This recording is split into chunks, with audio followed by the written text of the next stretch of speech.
a lot of people think of recruiters as the there to help you when you're looking for a job. I think that makes the relationship very transactional. If you've got wherever you're based, if you've got a recruiter who works in your space there, talk to them regularly. If they're in your city, ask to go and meet for a coffee, chat about the market, go and ask them questions about like what tech people are hiring, what should they be learning while they're happy in their job, and making sure they're doing so that in the future you can be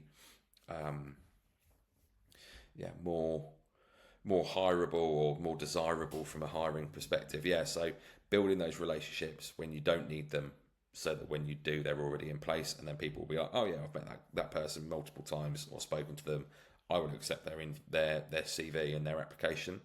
Try that.